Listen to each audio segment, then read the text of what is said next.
just pressing around the shoulder a little bit because he did something that needs a little sore. And I can see while I'm doing this what he's doing with his mouth and his ear and his eye. And he's very concentrated on what I'm doing. He's not really relaxed about it. He's saying, something's there. So that's what I'm talking about behavior. That's one of the things that I would be paying attention to while I'm going all over the horse to find out if there are sore spots. It might not be a real reaction. Sometimes it is. Sometimes it's just what's happening here and here. So let's move to the left side of the arm.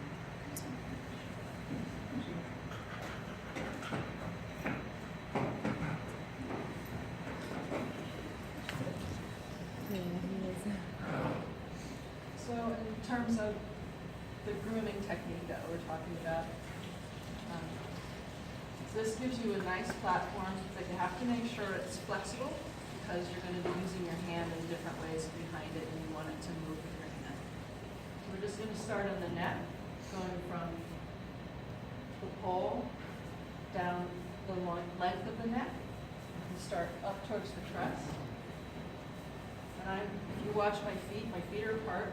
I'm a little bit away from the horse, and I'm leaning.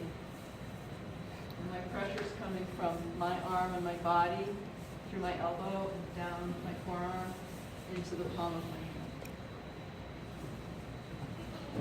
Both ways, though. I am not pressing on the way up. On the way up. You can go this way.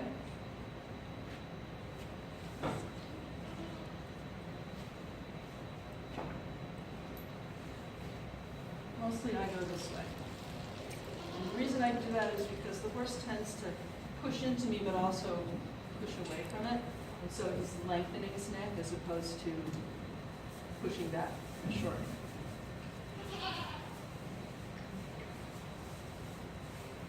First the long way of the muscles.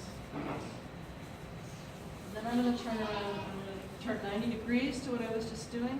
And I start near the shoulder and work up and then back down because they're more receptive from pressure around their shoulders. And what I'm doing here is I'm pressing, the bones are here. And there are ligaments and then muscles all through here. But I'm crossing the muscles, so I'm teasing the muscle fibers away from each other. Yes.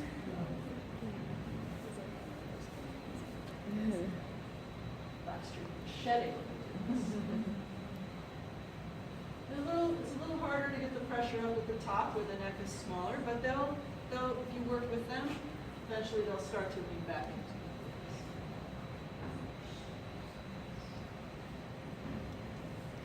I'm just sliding back down. My pressure's from the bottom up. How many times a week should you do this? I would do this every day before I ride. Every day? So Okay. instead of currying like this, like you've learned to do to clean the dirt off and loosen the hair and all of that, this becomes your curry. Okay. Because it's still going to do that. It's still going to, and you can always go over them first to get most of the dirt off. Right. But this is just, you're doing an extra job as Okay. you're cleaning. Then I'm going to go to the shoulder. And on the top of the shoulder, I basically just do this stroke. I don't do the cross stroke. You could come here. But this seems to do the job.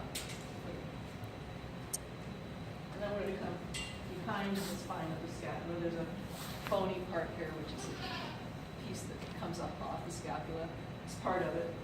It's between the two muscles on top and behind. So behind that.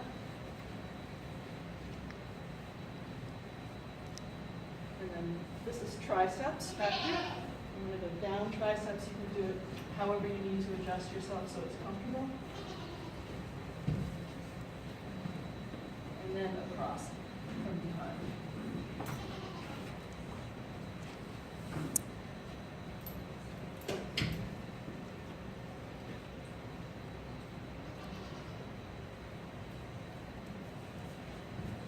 Do the chest.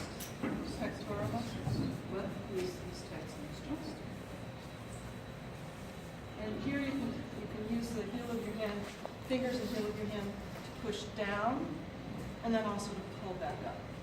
So you can go both directions here.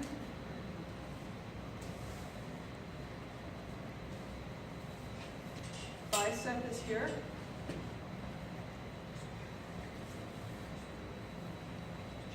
And then you can turn and go across bicep and into X. And I push in and pull back. Push in and pull back. Forearm.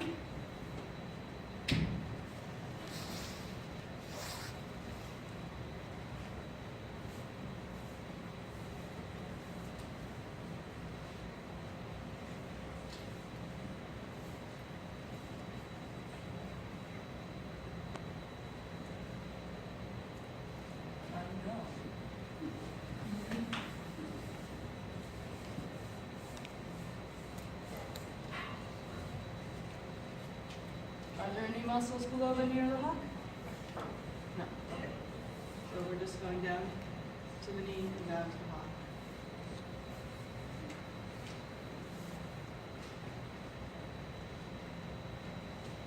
So she's touching the hip of the horse. Why is she doing that? That's the boundary. Just letting them know where I am. So now I'm doing back muscles. I'm working between the angle of the rib and the top of the spinous processes, where you have your muscle bellies in here, big muscles.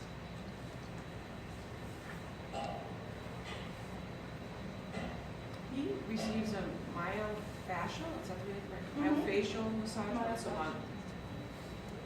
And then on the back muscles, when I turn across them, I go at a little bit of an angle that sort of follows the angle of the shoulder.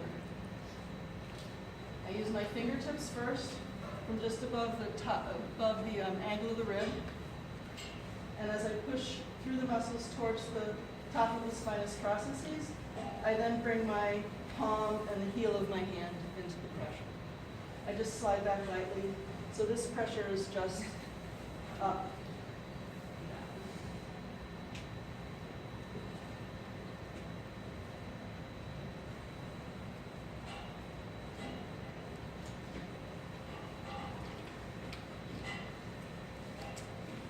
Horses get treated better than we treat ourselves. It's true. I'd like a massage once a month.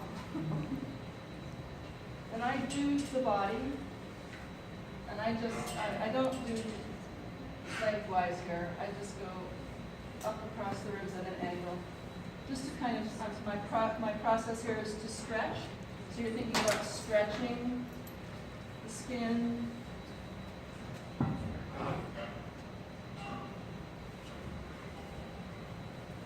Just helps relax this whole area. Belly can be really sensitive, but you can also do belly.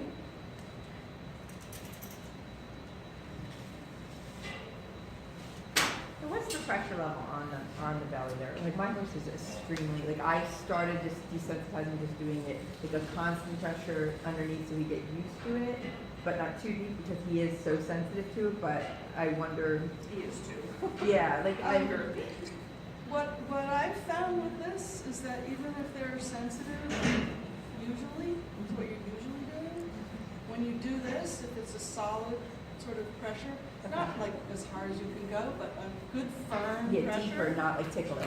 Yeah, Yeah. then they accept it better than. That's a really And good probably point. over time Yeah. they would, but I think that that's such a great way to just get in the routine of doing it and then If even with they birthing. are really sensitive to this and they don't want you to do it, you can just use your hand and just put your hand on and hold it Okay. until they relax. And you you can can feel feel that. it. And then move your hand and hold it. And one of the ways you know that they're relaxing is when they're breathing. You take a nice deep breath and let it all the way out. So wait for that. Yeah. Yeah. Okay. Patience, right? And we come back to our hindquarters. We're going to go along the glute muscles. I would do this like this when I'm in your way, so I'm going to Make sure. No. Just imagine I'm on the other side. So you're going from here to here and you're pressing with your body weight, but it's lengthwise on the gluteal muscles. So your hip joint's in here, and your gluteal muscles are coming from below back and the sacroiliac back into the hip joint, and then across them. And here I have my hand on his tail, so again he knows where I am. And you can see him moving, see his whole body moving. So not only am I addressing the muscles here in this area, but the whole horse is receiving kind of a relaxing motion. And that's what you're after. You're after them to let the motion go all the way through.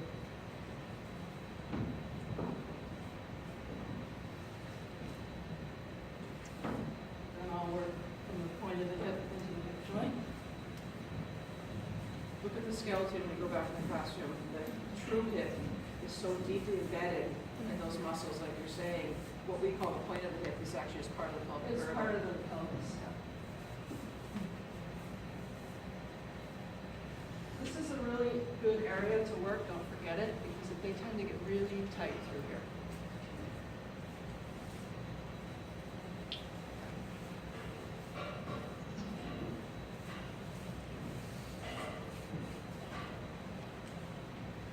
Now we come to the area that tends to be the most sensitive and the place where you want to be the most careful. And you get him to take a step forward, Liz. Just a little. So be really careful when you're working around the stifle, above the stifle here, in the quadriceps muscles. They get really sensitive here, and you can get yourself kicked real quick. So you're just using your hand. I'm just using my hand just while I'm talking about it. But sometimes in this area, I'll just press with the brush until I see what's going on. Same when I give massage with my hands, I'll just start by just holding here and just seeing, what their reaction is.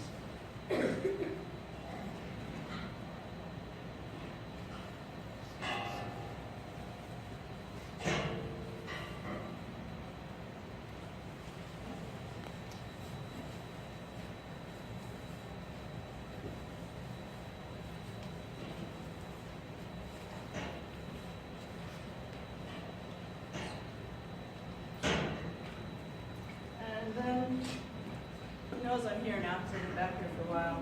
Hamstrings from the point of the buttock. And they come all the way around here. Good. And he's got a big, thick tail, but in the inner part of the leg as well. His chest is going crazy right now. His pectorals are just shimmering. You can see he's paying attention. His ears are trained back here, and they're moving a little bit. Practically moving is good. Usually they're just bad. Oh God, they're not just fast. And then gasking.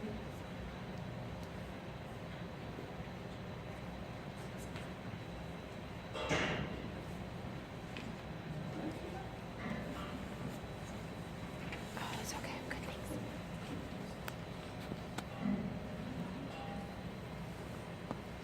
It's contracting his pectoral muscles so much. When you're doing that. Those are regular muscles too. Well, I'm pressure, so it's having to sort of balance things. Okay, now the other side. Yeah. Otherwise, I'm only going to be able to go well in one way. Anybody want to try? Yeah, Yes, remember, absolutely. everything is an opportunity. Come forward, put your phones away. No? Yes, that one right there. Put your phone away from forward. Come on. Take someone off your bag. Yeah. There you go. There you go. It's called an opportunity, right? Just wait until you do it on your own pony. She'll coach you. So he's sensitive right here because he's injured. Yeah. Yep.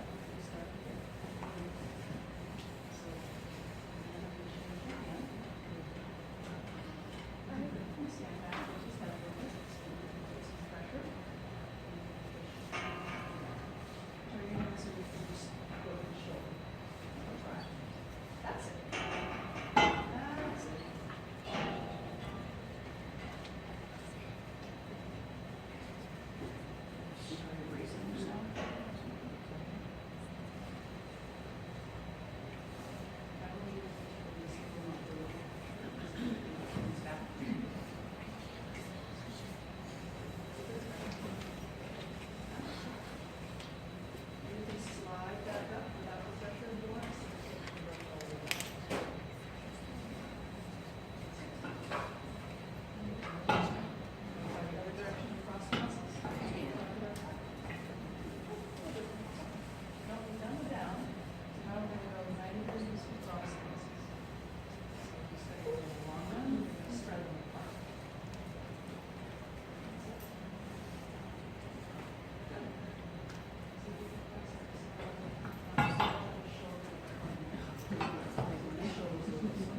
groom to curry, I was told that by the time you're done giving a good grooming, especially currying, you should be sweating. Yes. That's how much effort you should be putting in to getting down to the horse's skin, loosening up that hair, cleaning them up. It's the same thing with this. If you do this really well and you're putting enough body weight and effort behind it to really give an effect to the horse, you should work up a sweat, and it should take you a good half hour to 40 minutes to do this part of it. But it's worth it. To do which part? Just this whole, to do the curry massage on the whole horse. It's going to take you at least a half an hour to 40 minutes, and you should be sweating like one. Would someone else like to try? Try back?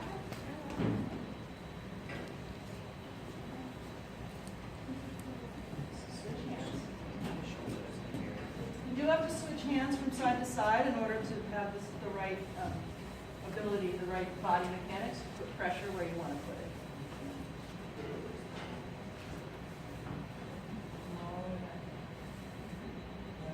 Slide back. Not pressure. This sort of keeps you in line where you're going. If you see a reaction that doesn't seem like it's positive, you back off? Do you not do that anymore? Well, I don't not do it, but I do back off if they, are visibly uncomfortable, behaviorally uncomfortable, and try to work back in, or just do it lighter there, and then the next day go into and try to determine if there is a particular reason why that's happening. So after you've done it likewise, then which direction are you going? Mm-hmm. So, yeah, so here you have an angle of yours right here, and the top of these hands are here, so you just focus.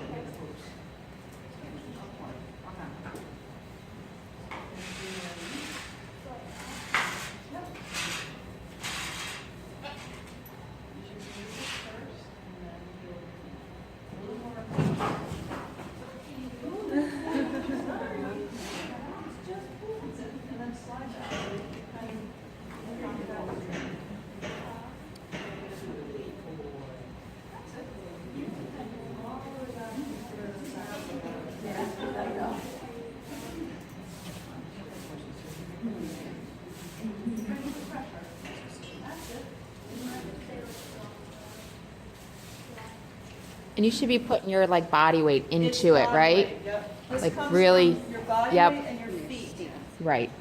Yeah, body weight and I feet. know, I see like her like gently, but you really got to get in there.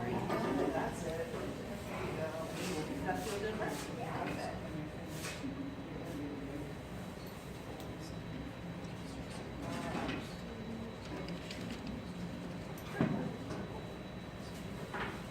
Someone else want to try? Hannah? This is Gryffindor.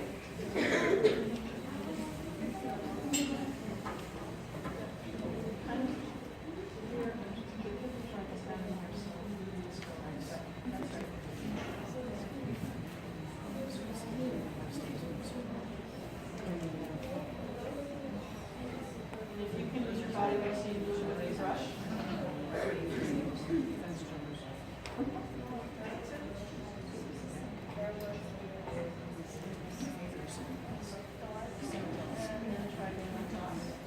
So he's kind of bracing himself against you, so I'm not sure whether it's because he's watching outside or movement outside the wind is blowing. It's not his normal living quarters.